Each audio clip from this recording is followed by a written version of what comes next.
Hey everybody, Rick Alexander here. I wanted to get your ear for a minute before we get into the show to talk about some housekeeping items that we have. So right now we have a fasting challenge going on. We're actually going to start January 5th.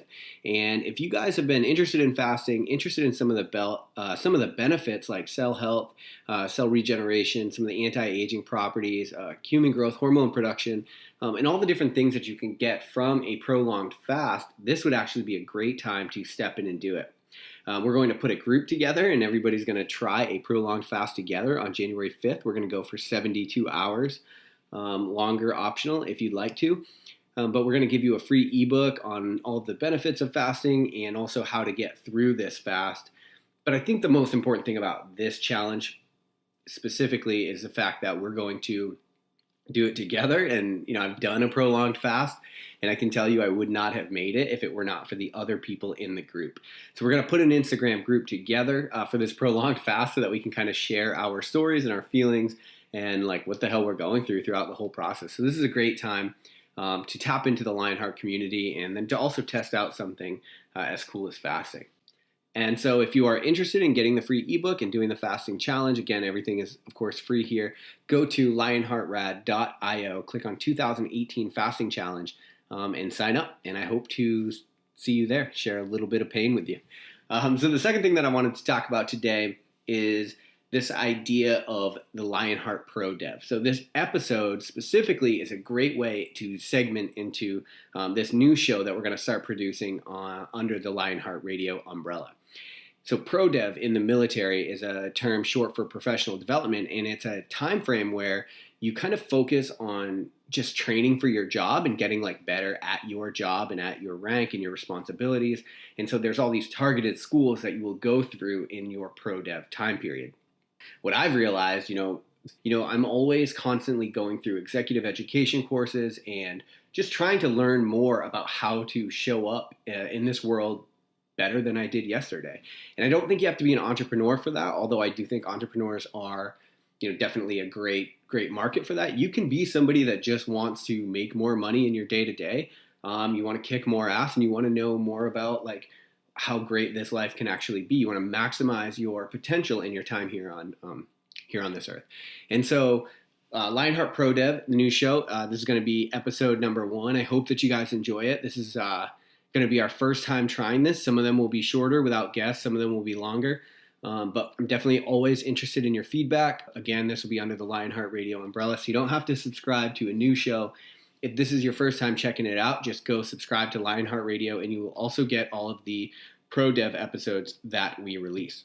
So today we're talking with Jessica Webster of the Fitness Break Room podcast, and she's also a fitness marketer, and we really talk about how to kind of break into the fitness industry.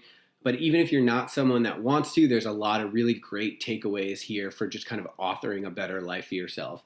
And my favorite one is at some point we talk about the fact that, success metrics to her are freedom and time. And we live in a world with very hard, fast success metrics. If you have money, you're somebody that's perceived as winning. And if you don't, then you're not. And so I kind of like this idea that there are way more metrics to success than just maybe weight on the bar or money in the bank account. And so it's a cool time to kind of reflect, especially as we go into the new year, on what success metrics you actually give a shit about and to make sure that you're working toward them. And so I really enjoyed doing this episode with Jessica Webster, and I hope that you guys enjoy it as well. Without further ado, on to the show.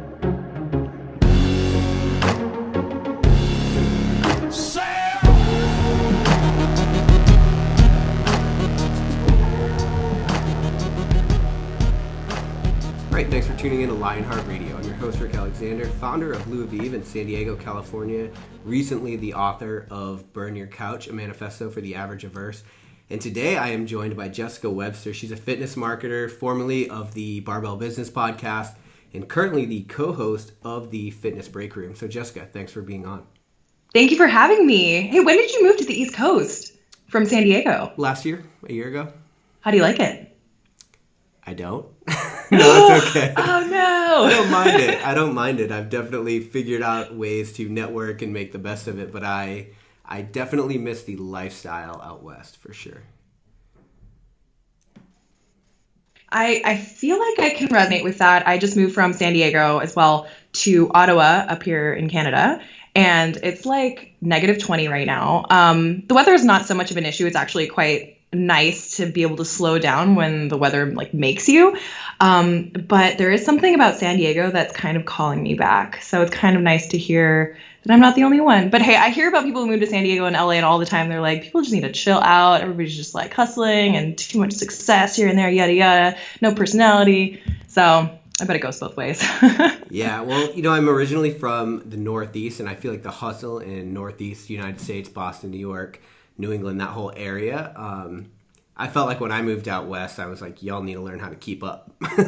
Oh, yeah. Too many siestas out here. Right, exactly. And it was interesting because you and I lived in San Diego at the same time. We actually met at Boombox CrossFit originally, way back in the day, at a Barbell for Boobs, I think it was. Oh, that's crazy. Wow, that was a while ago, back when I was still training. Do you still train? Yeah, for sure. Of course you do. You have a LionHeart Radio. That would be awkward. No, guys, I quit.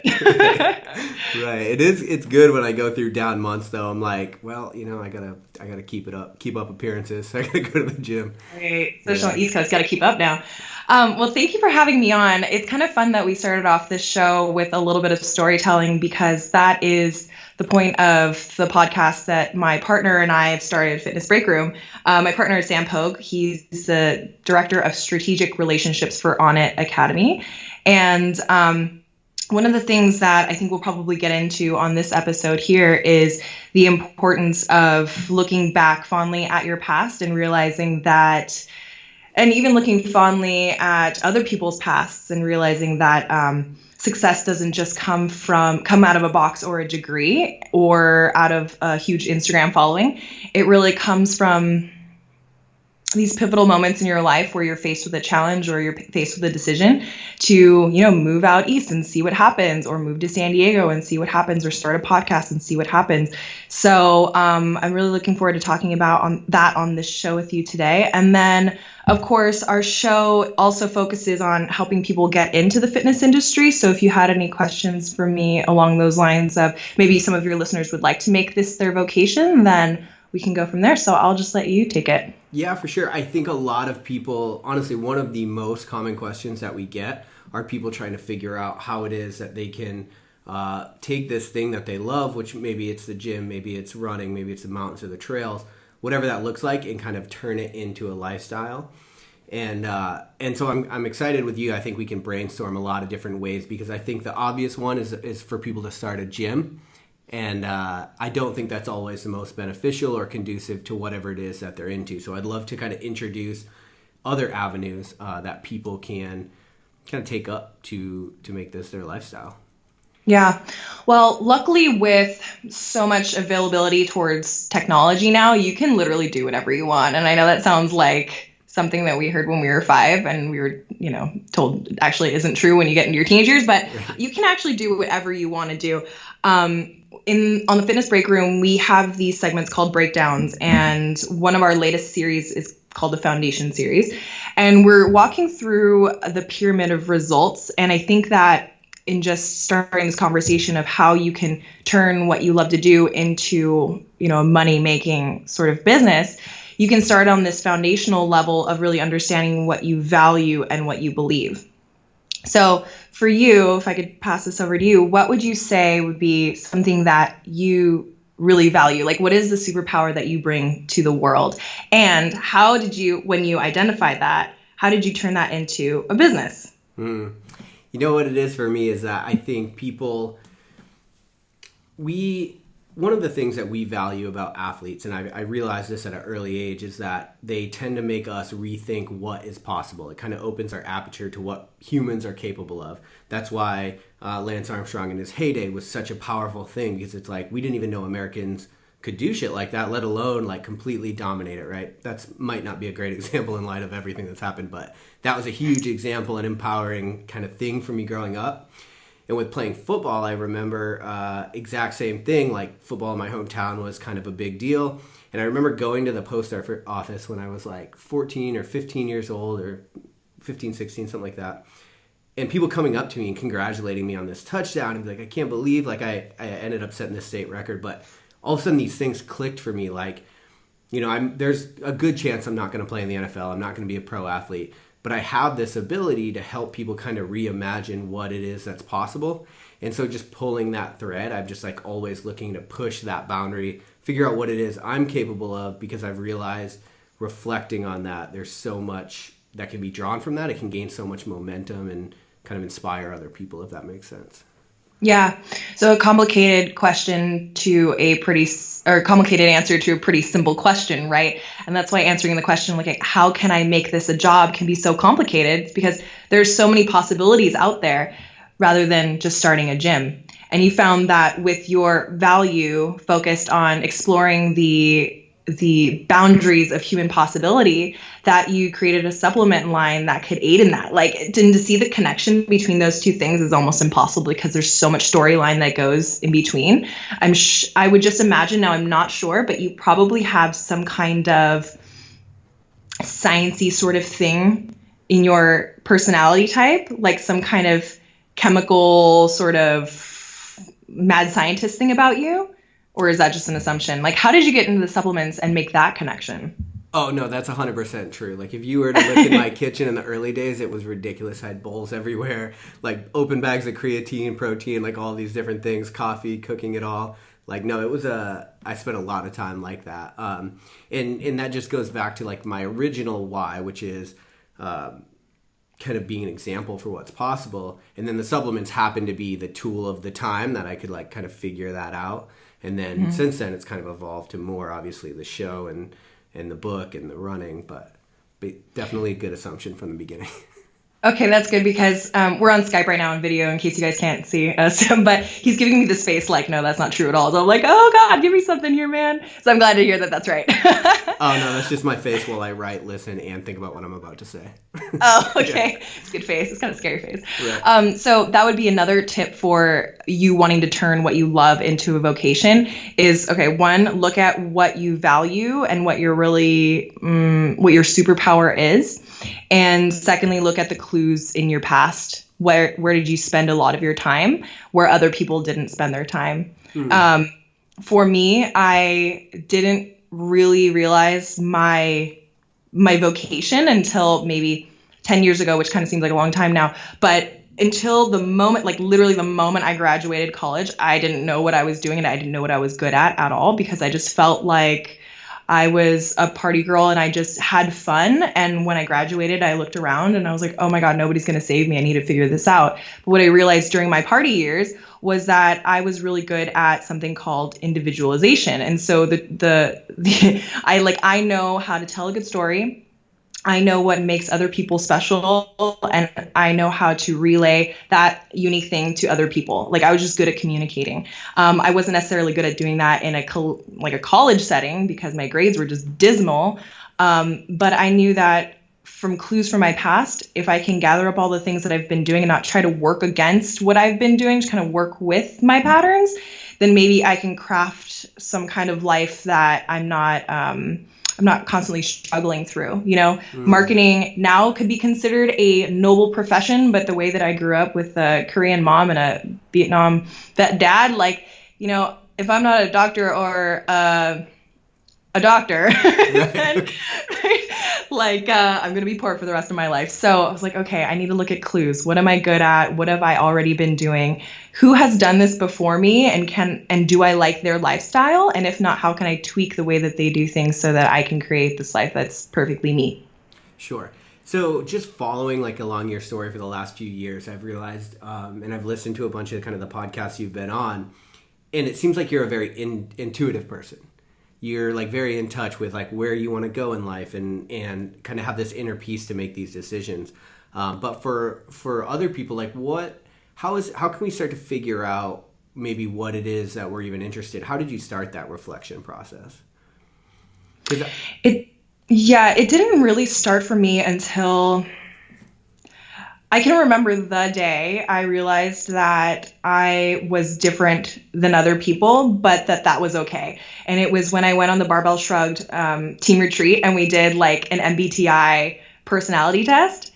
And it's when I realized that population has a a personality like me that doesn't do certain things well, that really thrives in certain situations. And it's when I started diving deep into different personality types that I realized, wow, there's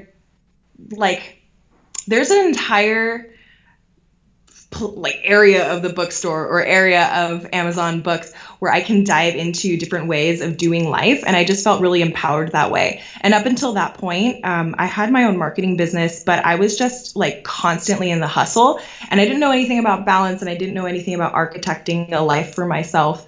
All I knew was I just need to make some money and I don't want to work for anybody else. That was kind of my mantra, which was kind of exhausting, and no way to live. But yeah, I would say ever since that moment, I've kind of become obsessed with psychology and human possibility, like you were saying. And especially when it comes to, you would mention me maybe being an intuitive person, listening to my physical feeling my physical reactions to a situation before my brain kicks in. That was a big lesson for me. I don't know if maybe you had heard the podcast that I did when I was talking about when I got divorced 8 days after I got married. I did. That's the one I'm talking about, actually. Which sounds so dramatic. And for people listening, I swear I'm not a shithead. But it was just that was the time where I realized, man, I've been listening to what other people want me to do for a really long time now. And if I continue to do this, whose story am I living here? And so, again, it just kind of all goes back to a lot of points in my life where I realized I've made a lot of mistakes. I think I would categorize myself under people who need to experience life before they do it right. Yeah, right. So yeah, I guess my advice is go fuck up a lot and then figure it out afterwards. Right. No, read books. Well, not for nothing though. That's kind of something I always preach is you just have to experience more in order to open that aperture. You could have a million ideas and people could have a million ideas for you of what your life should look like. But until you experience enough of life, you're not going to understand, because there's a lot of things that you like the idea of much more than you actually like. That's something I found getting into fitness business. There were some things, I started an apparel company was the first thing I did because I knew I wanted to be in fitness. So I was oh, fitness apparel. And I have no idea how to design a t-shirt and I have no style. So I'm the last person that should be doing it. And then I found myself in the textile industry. And so you have to realize that's not something I want. And that helps you kind of narrow it down to where you want to be as well. Yeah, that's one of the problems with getting into an industry when you're one of the first, because there aren't a lot of people that you can reach out to figure out if that's the direction you want to go. And for people like you and I, we like to do things that people maybe haven't done before, right? And so there's a lot of complication that gets involved when you are that type of person, but we're also choosing that life too. So the experience of messing up or failing or, having some unforeseen challenges come up can actually be kind of fun. And I think you might agree with that as well. That's all part of the adrenaline rush of being in this kind of business. Yeah, for sure. You definitely have to have a healthy appetite for, well, let me put it this way. If you have an appetite for success to do something that someone else hasn't done before, you have to be able to shoulder some of what that comes with, right? And that's kind of the same with you. When I listen to that podcast, I'm someone that prides myself on never settling. And when I listened to you talk about your story, I thought could I do that? I don't know. Would I, that's a hard thing to do. To know, to trust yourself that you're making the right decision in the face of what everybody else around you might be saying. Yeah. I learned something on that day, that crazy day, when I had been thinking about it for a while and just pulled the trigger, is that after you pull the trigger, it's easy after that. Right? After you jump in, the water's cold, but then you acclimate. And so even though business and that personal side of my life really, I don't see too many commonalities there except for this one thing, which was the buildup was so dramatic. Every single day I couldn't sleep, I couldn't think, I couldn't eat. I was I can't believe I'm going to do this. I'm the worst person ever. And then after I did it, it was wow, that was actually better than expected. Now it's the healing process. Now it's what's next? So I found that if I've been thinking about something for a long time, especially in business now, if I think about it a lot and I put in the research to find if that's something that I want to do. I can't wait too long to pull the trigger, or else I might logic myself out of it. And I can think of a couple of times in business where I have logicked myself out of something, and looking back, I would definitely have gone with my gut.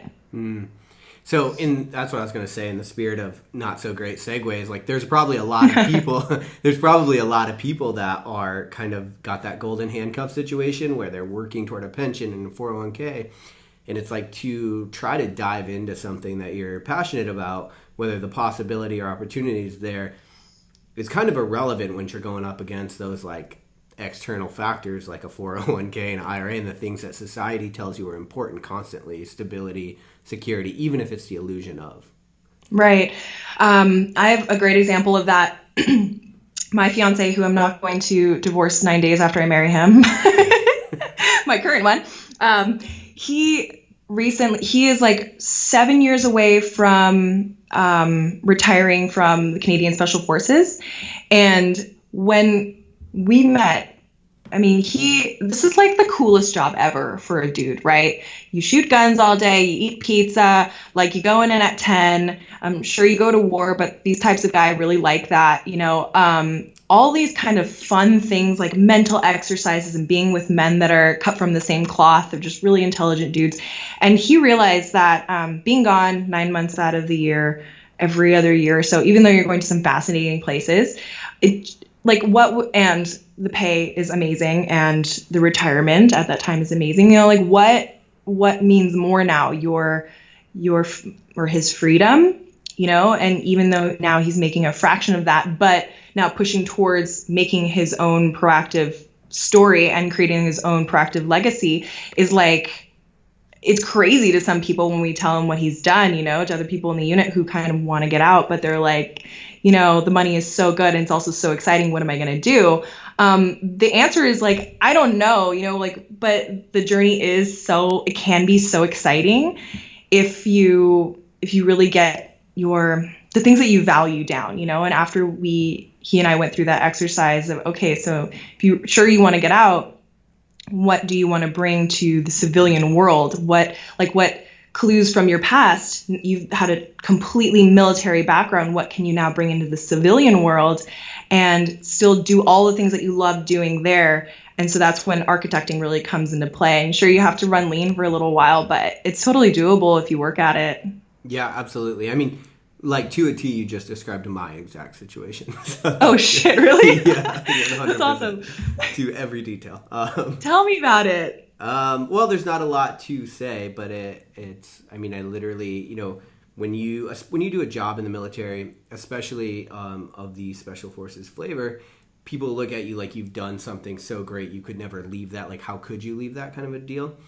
And what's an interesting thing is just in the evolution of me, like I woke up one day and just kind of realized that although this job was hard to get to and where I worked really hard to get where I'm at, if I continue to stay here and take a paycheck every 2 weeks for the rest of my life, that will be the easiest thing that I could possibly do.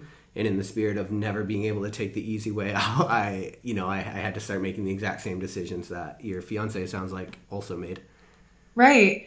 And I'd imagine it's easy to stay in that type of job, but it's also so hard to wake up every morning and to go to it, even if it's fun, but going to bed that night and realizing there was just one more day where I maybe could have done something differently with my life. And so I think that there's likely a lot of ease in your life now, even though it's like this, challenging and roller coastery, but there's ease in knowing that you're aligned. Yeah, you know when you're aligned, and I get questions about that sometimes, and it's like, well, I promise you that once you're doing what you were supposed to be doing, it will feel like you're doing what you were supposed to always be doing. It will feel like everything you've done up until that point had prepared you for this path that you're on. At least that was my experience.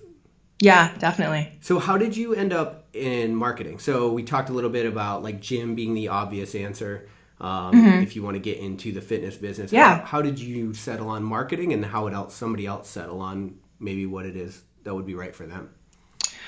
Well, one thing I would say about people getting into the fitness industry as a trainer owner is that that's a very safe route to go, just in that it's very unlikely to be automated.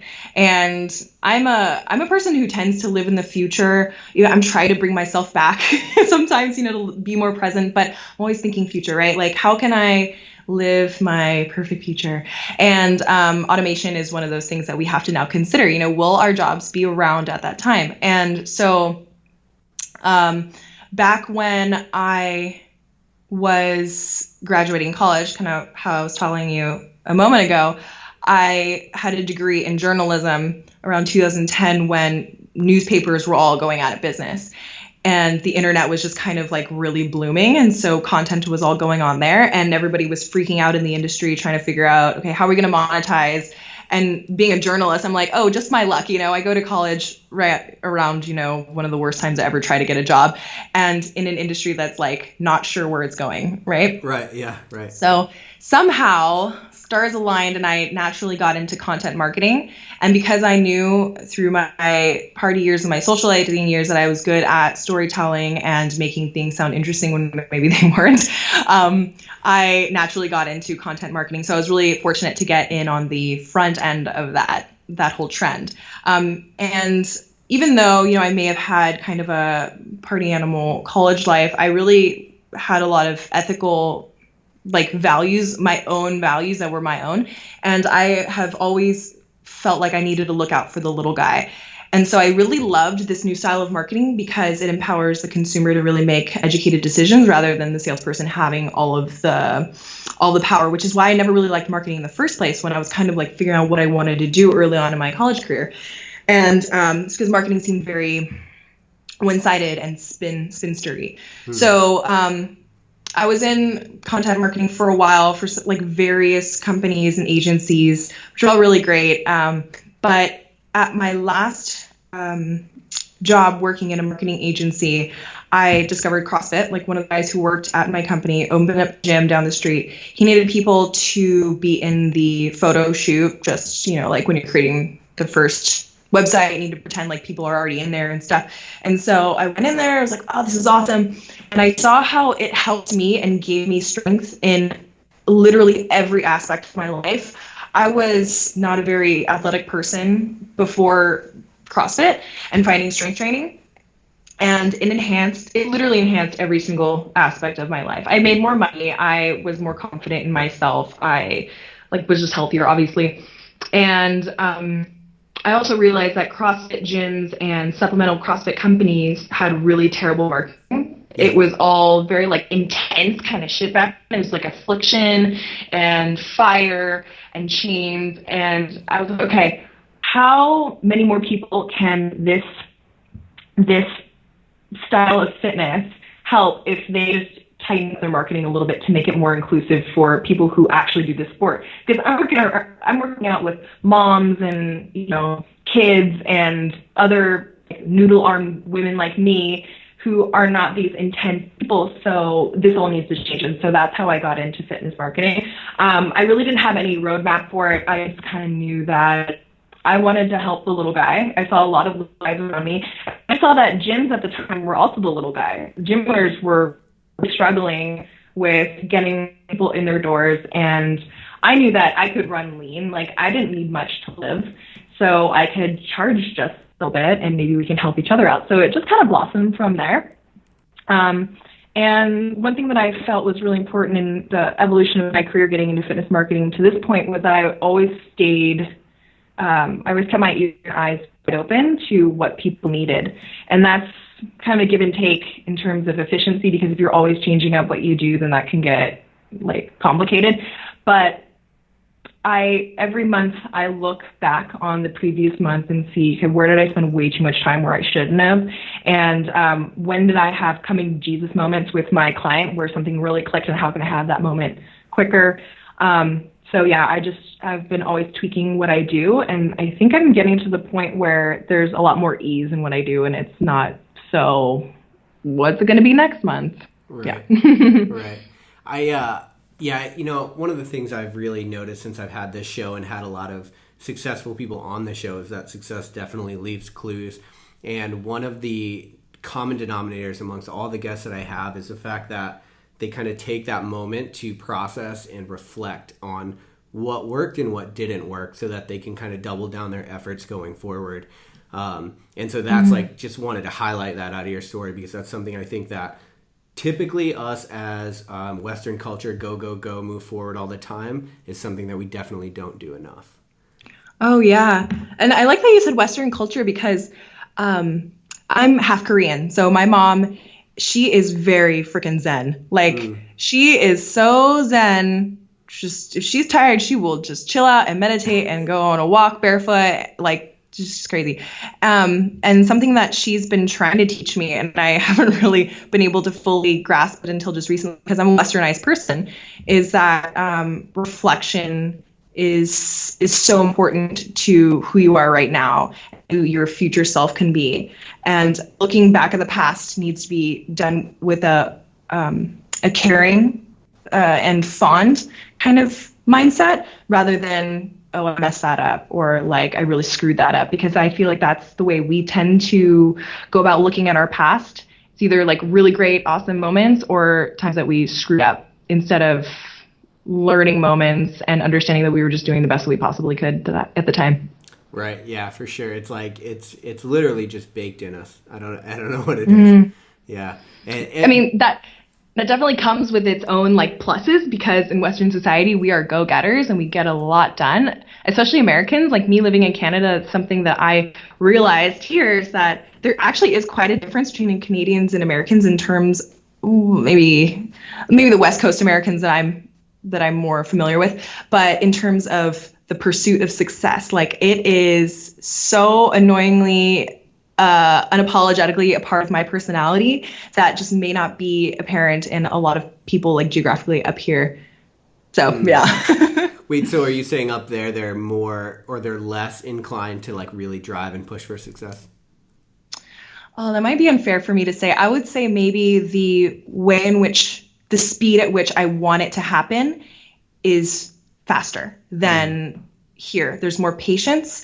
And honestly, it could have to do with the weather. Like being in tune with the seasons may have something to do with your mind. I feel like it has to. Sure. Back in SoCal, right? We just had sun all the time. There was no passage of time that we were aware of, other than, holiday parties and like having your birthday every year. True. Yeah. Here, like you can feel it, and you have to slow down when it's snowing. And sometimes you can't even get out of your house when it's snowing. And it's like, hey, that's just the way the world is. And you're just brought back to how simple, and I hesitate to say insignificant, but like how small you are compared to like nature and the bigness of the world. In SD, I feel like everybody's going. There's a lot of comparing yourself to other people's successes. And although I do love that, I'm also liking the balance here. Yeah. And not for nothing, I think and you're probably uniquely positioned to talk on this because you're so close to like on it and their whole economy. But that's one of the things I'm noticing right now is this whole consciousness revolution that people are becoming aware of. And in something like meditation, these old like Buddhist Eastern practices that are thousands and thousands of years old are like bubbling to the surface right now, because something within us is just screaming to like slow the fucking thing down and like step off the hamster wheel for a second. It seems like. Yeah. Well, on that, do you what are your slow down or like wind down methods? I'm really not good at slowing down, I'll be honest with you. But I use the app Headspace. And that's so fun. Yeah, that's like literally the main thing that I do just to like take some time. But I also float a lot, and that is like forced meditation, and that's like my go-to. Oh, I love that. I haven't tried that yet. It's like where I go, you have to do it for an hour, and it's sensory deprivation. And especially if I haven't done it for a while, like the first 20 minutes, I'm freaking out, and I'm like in my own head, and I'm like, I gotta get out of here. But then after enough time goes by, you like ease into the moment, and then you can kind of like start thinking. It definitely helps if you set your intentions before you get in there, so you don't find yourself bouncing all over the place. Wow. Are you locked in? You're like, I'm in a saltwater coffin. No, you can definitely get out anytime. Okay. But I don't like That's cool. quit. Yeah. I have to try that out. Yeah, I mean, if you paid for it, you better stay in there, right? Right. Yeah. I book it literally following every ultra marathon, every long run. I always book float like directly afterward. Oh, beautiful. Okay. So we had talked a little bit about reflecting on our past.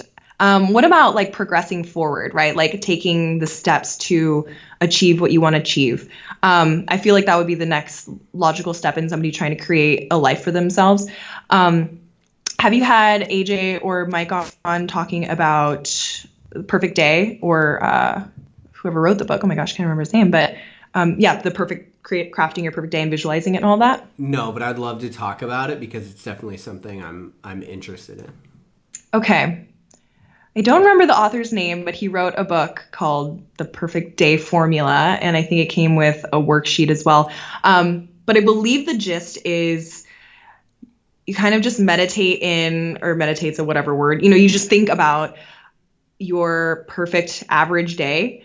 This is another pivotal moment of my life when AJ Roberts we were all doing like a seminar for a barbell business, and he had the attendees do this exercise. I was like, wow, this is really important. But thinking about, okay, like when you wake up, what time are you waking up? Are you waking up to an alarm? Are you waking up just by the sun? Are you waking up at night because you aren't confined by social norms because you live in, the desert or something? And what does your house look like? And are you waking up with a partner and kids? Are you, like when do you start work? Are you going off to work somewhere? Are you meeting up for lunch with somebody? Are you going for the gym owner kind of thing? Like, are you going into your gym? When we did this exercise with our gym owners, a lot of them realized, oh, their perfect day had nothing to do with the gym. We're like, oh shit, okay, let's figure that out, because there's no guilt around finding yourself in a position where you don't actually want to be anymore. You should maybe feel some shame for continuing to stay in that position once you've identified it and you really feel like that's a legit feeling that is your own. And so something that I've been doing ever since that point was kind of revisiting the perfect day, because you'll find that if you think about this a lot, it's the law of attraction, which, I don't know how much you want to get into that, but like your vibe attracts your tribe, and like attracts like. So if you think about something enough, your reticular activating system lights up, and it's like it's filtering out all the things that aren't important in your surroundings, but it's latching onto these things that you have been manifesting in your mind. If you have a little bit of a meditation session every morning, you think about your perfect day, you'll start to notice these things in your environment that look like they're sort of like magically coming into your environment, but whatever, they would have been there anyway if you had or hadn't been meditating on this. And these, like being aware of, let's say I want to live in Sedona one day. So I've been thinking about my perfect day in Sedona. Because I've been thinking about it a lot, I went on to Zillow. I just checking out to see what properties look like down there. And now, as if by magic, right, all of these Sedona sort of like real estate things are showing up on the internet. It's not magic. It's just cookies, right? It's marketing. Right. But because I think about it a lot and I'm doing these little small actions, now the law of attraction is bringing these things into my life. So now there are little reminders that this can actually happen. Now, as you continue to think about your perfect day and you start to do these little things that move you towards having that perfect day, you'll find that you'll be able to hack them a little bit. And so it's important to think about how have I sort of hacked my perfect day, and then recalibrate. So right now I'm waking up whenever I want to wake up, because I schedule all of my meetings after a certain point, and my co-working space that I own opens on its own, and people have their own keys and they can come in there, right? So the perfect day doesn't really work if you're not recognizing that parts of your dreams are coming true. So you can like give yourself a little dopamine hit. That's like, oh, cool, this is actually working. I should continue to do it. So also celebrating the wins so it's not always just like fantasizing about the future. It's also celebrating the little hacks that you are like working into your daily life. Yeah. Yeah. I'm intrigued by this idea of like kind of like authoring your own future. And mainly because I think just what I've noticed like in my life and in other people's lives is if you don't take the time to do those things you're talking about, you just end up this sort of like victim of circumstance, and like you said, these things are still going to present themselves, but you're not going to be open to them. And so you're just kind of like this pinball that's just getting like pushed around. And honestly, like who knows where that ends up, right? Totally, totally. When you meditate on, and I keep saying meditate, but it's literally just like wake up in the morning and just imagining where you want to go. It's like sitting in your car and plugging into your phone, or your phone's GPS, where your destination is. And the way this whole law of attraction thing works, I think, is it doesn't really matter how you get there. All that matters is that you're envisioning the end goal, and you will get there at some point. And it's not really your job to figure out the how or the when of it. Just really, really understand what you want and why you want it and why that's important to you. And the people who don't do that are the types of people who live the same lives. They have the same year over and over and over again, so they have the same year when they're 20 that they do when they're 30, that they do when they're 40, they're 50. And then at some point they wake up and they're like, I haven't really done anything with my life. It's like, of course not, because you haven't defined where you want to go. You're just walking around in circles. Yeah. You're moving forward, but you're not going anywhere. Right. So you got to look up every once in a while and kind of define that. Right. Yeah. You just described my hell, like my literal hell. So here's you're welcome. Yeah, right. So as we look toward the future, though, if you want to get into business, right, the fitness business, then you really need to kind of balance what it is you want and what it is the market wants. And this is something I'm constantly finding myself trying to figure out the balance of, because a lot of times common advice is like, well, make something for yourself and you'll have one customer. And like I've done that shit, and that doesn't always necessarily play out because you're like, I'm so weird. Like there are no other people out there like right. me. Well, it's hard to find them if there are. So, but sometimes that's a great idea, but sometimes it's not. So how do you kind of balance between being in tune with what the market wants so that you can make money and it's actually a business and not a hobby, and then maybe what it is that you're passionate about and what you're interested in? Yeah, I would say on that scale of demand versus what you really want to do, I would probably err more on the side of like doing what you want to do. And that might just be me because I am a marketer by trade and I know that I can market that thing, but that may be more difficult for people who don't have that resource for them. Sure. I think that, well, full circle, that goes down to really understanding who you are. And when it comes down to business, in your business, your product isn't the thing that you're selling. You're usually selling yourself, unless you're a part of a giant company. But, if you're like looking to get into business on your own, your product is usually you. People of average intelligence tend not to want to invest in somebody who has just kind of like a whatever delivery and maybe a cool product that meets their demand, but it's just kind of like whatever and has no personality. They also don't want to invest in people who are doing the same thing as everybody else. So there's a lot of demand for personal trainers, just as an example, but there are a lot of people without personal trainers, and there are a lot of personal trainers that are going broke because they're kind of just doing things the way everybody else is doing them. So I feel like if you really want to do something, really identifying what your superpower is, and then also understanding what the style of your superpower is. So for me, my superpower is determination. But I know that the style of that determination it's not a humor brand. I'm not like a naturally funny person, so I can't try to be like that. I'm not a natural leader type person, so I can't try to be like that. I'm a natural, what I would call like a philanthropist. I'm kind of beyond my own brand, where I need to work with, I'm much more about other people and promoting other people, which is why I'm in the situation of having a podcast and being a marketer, is because I know my brand is helping other people. My brand is other people. So without other people, I'm nothing. But there are a lot of people out there that help other people that are really funny, and that should be the style of their marketing of their product. There are a lot of people out there like, are you familiar with Aaron Guyette with Battle Ropes? He's a Battle Ropes master coach for On It. Okay. Anyway, he is a Marine, I believe. And oh gosh, I'm gonna get that wrong. Oh, don't kill me, Aaron. He's in the military, and his superpower is integrity, and he's like Captain America, right? His superpower is integrity, and his style is leadership. So you put these two things together, and he sells battle rope certifications, right? Like, how do you make a job out of selling battle rope certifications? Right. Like, it's and he's a rope, and like to think that you can make a career out of flipping a rope around is kind of bizarre when you think about it, but he just does it so well because he knows who he is and he knows how to communicate himself. And people are like, yeah, I'll take whatever you're selling because I believe in integrity and I believe in leadership. Right. Take my money. Yeah, that's actually probably the best example, right? If you really extrapolate what's happening there, it's just a guy swinging a rope around. But it's not just that, right? Like, but if you really step back, you're like, okay, that might be all the evidence we need to know that you can do whatever you want. You just got to figure out how to package it, how to make it, and also how to deliver the value in it, right? Because there's a lot that you get from swinging that rope around as somebody or to teach other people how to do it. So finding the value in that thing that you're interested in is also probably just as important. Yeah, definitely.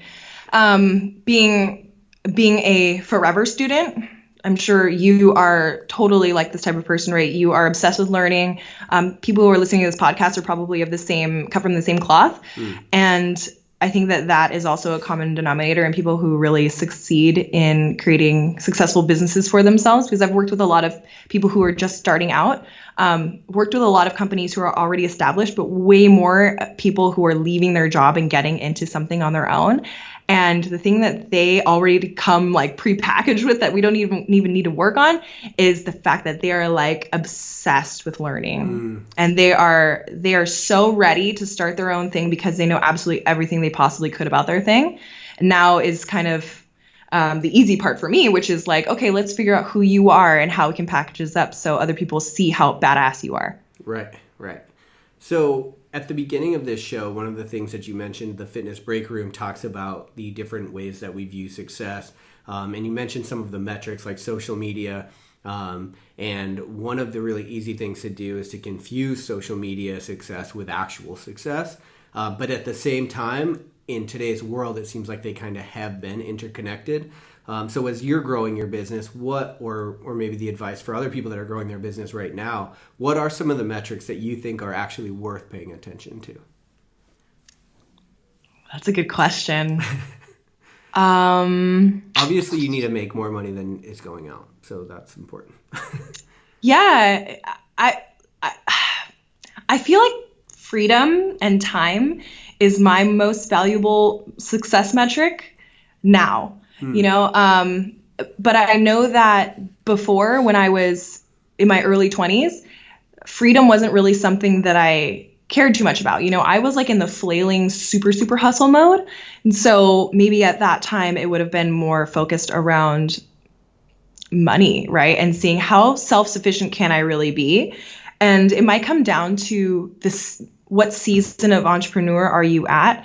Early on, you may be in that flailing season where freedom is just not that time yet. Right, you know, right. Like you don't mind working your butt off day and night, and that's fun for you. Your success metric could be how many people did you help that month, or how many times did you turn a conversation into actual dollars? Like that's always a fun one, right? Like, did you create money out of nothing? Then that seems like a success metric to me.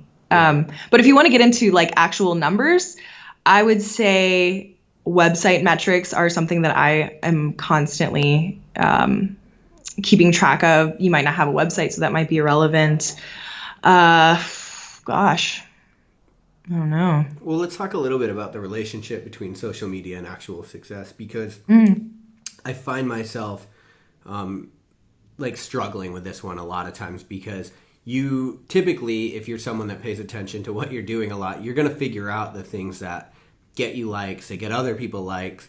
And likes don't necessarily transfer to business success, i.e. like money.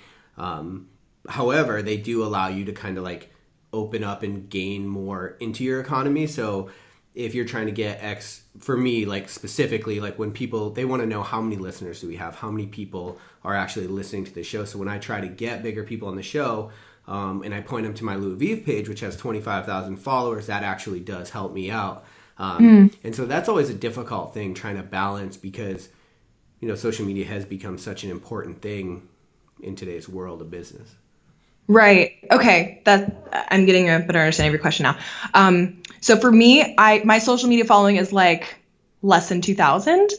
And because I make it apparent to my clients and my prospects that I am not a fitness expert, like I'm not a trainer, so I'm not going out there and creating this content that needs to be on my Instagram account. My portfolio is like my success metric, right? Like the big names that I've worked with. Right. We had, in terms of people who are looking to gain more reach and more impact on a bigger level, because I work very one-on-one with people, we had Carmen Morgan, who has 672,000 followers, and Dr. Jen Esker, who has right around like the 300,000 mark followers on Instagram. They both were on the Fitness Break Room podcast talking about how Instagram has changed their lives, and it really has, right? One of the things that Jen said was it is a tool for her to educate her audience, and that might seem like a no shit thing to say, but she really took that and ran with it. And for being two beautiful women, you might imagine that there are a lot of like men following them just because they're hot women, but the vast majority of their followership are actually women who are looking to do similar things that they're doing. So with Jen, she got this strategy early on from a mentor of putting half an anatomical image in her Instagram post and then half of a video of her actually performing a stretch that may, she's a PT, performing a stretch that may like work on that area. And she found just from that one post that she did, her very first one, that through data, because she was tracking, what types of posts created what, type of reaction, that this was the most kind of like impactful one. So she just ran with it, right? She looked at what the demand was, which was this type of like very, kind of an educated and still very sexy way of showing off something.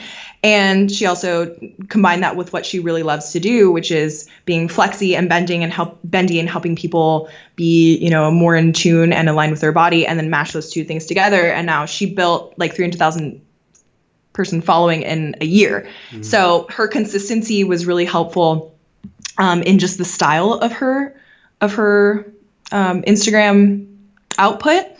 And Carmen Morgan said something very similar. She focused on 2 or 3 hashtags like home workouts or home workouts for women. And she just hammered those things home.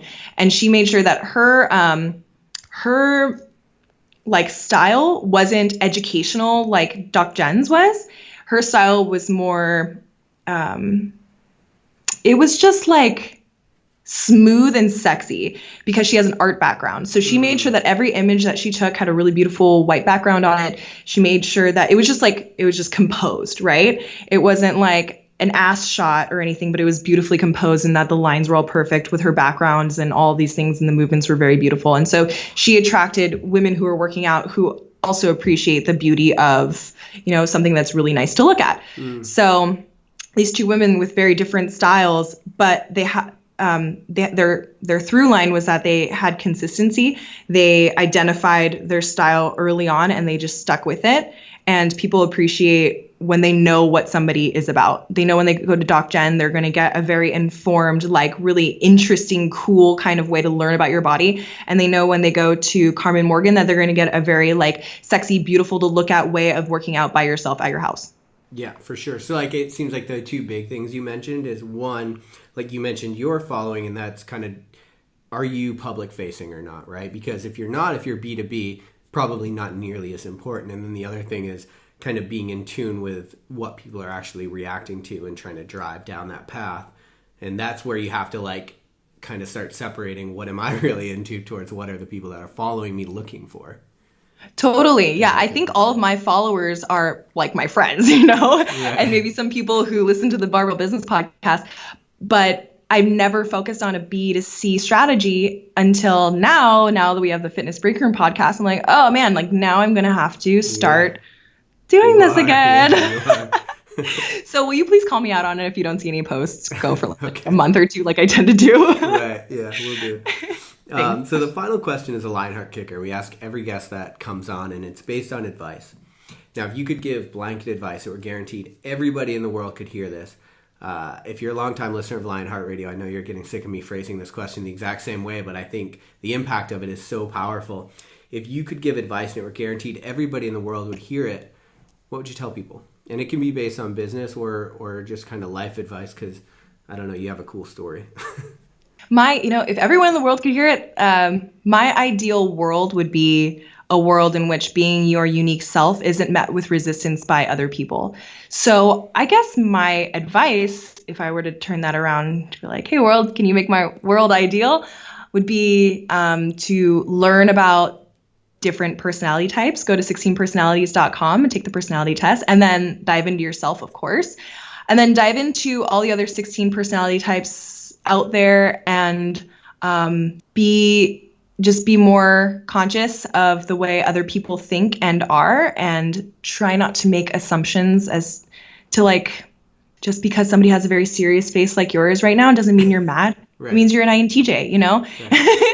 It means like all of these other things. So yeah, I would just love for people to learn more about human psychology and human nature, so we live in a bit more of a kind and fucking interesting place, because then people are more excited to be who they are, and we're not all just kind of like conforming because we don't want to be the weird pick your nose kid. Right, yeah. I'd hate to end the podcast on pick your nose, so let me say something else smart. No, that's it. That's all I got. Well, you know what? I think that we've kind of hammered Western culture a lot today, but that's another aspect I've just noticed is we get very goal-oriented and we forget that we're in this shared human experience. And if you're like me, like I'm very action-oriented and I don't have a lot of time for small talk. I'm like, I don't need more friends, guy. I just need to cash me out here so I can go home. And so like, I think that I've noticed sometimes you have to take a step back. Like we talked about that conscientious reflection. And on top of that, like just realizing like this is a shared human experience. We're all just using the lens that we have to do the best that we can. And if you can understand the lens that other people are looking at, you're so much more uniquely positioned and better positioned to be able to help them out, which is ultimately what business is about, it seems like. Oh, definitely. It doesn't mean you need to get along with everyone, right? Right. But have let's call it idiot compassion. You know, if you come across somebody who you feel like is just a freaking idiot, have compassion. Idiot compassion. Yeah, right. The LionHeart kicker, it's been such a powerful question. Do you know what Mike Bledsoe's answer was? This is the person that's like got me into podcasting. I've watched like my entire life, like got me into fitness almost on some levels. And I was so excited for this question to be like, what advice do you have for people? And he was like, pay Mike Bledsoe $1. I was like, come on, man. Yeah, I love it. Oh, I love Mike. I miss him. So, Jessica, for people that are following along and they want to support your journey and support what you're doing and follow along, how can they do that? Yes, please subscribe to my Instagram following. My dismal Instagram following. You can find me at Jessica Webster _ on Instagram. And if you'd like to listen to the Fitness Break Room podcast, we are at like 9-10 episodes now. You can go to fitnessbreakroom.com, and if you're looking for fitness marketing support, you can find me at jessicawebster.fit. I think that's about it. Yeah. Dope. Well, Jessica, thanks for being on today. I really appreciate you taking the time and sharing your journey with us. This was super fun. Yeah, maybe we can connect later, East Coast to East Coast. Yeah, for sure. All right, That's too far away. All right. Thanks for having me on, guys, and enjoy the rest of your week. Thanks for listening to LionHeart Radio. I hope that the information from today's show will make you fitter, happier, and healthier. For the show notes of this episode and every episode, head to www.lionheartrad.io. Yep, just like LionHeart Radio. And please, if you have the time, head over to iTunes and give us a 5-star rating. It really helps us to know that we're on the right track and delivering you reliable information and value. As always, feedback is welcome. If you have any comments on the show or would like to suggest a guest, send me an email at rick@luavive.com. That's LUAVIVE.com. LionHeartProDev.com. Thanks for your support, and we will see you next time. Bitch, I feel good. Don't I look stupendous? My shine is so endless, and shit you can do to end this. Even when I'm dead, niggas still gon' bump that chip shit. Coke, white, Escalade on cinches for you dipshit. So you won't forget this. Midwest nigga be the coldest. Cleveland is the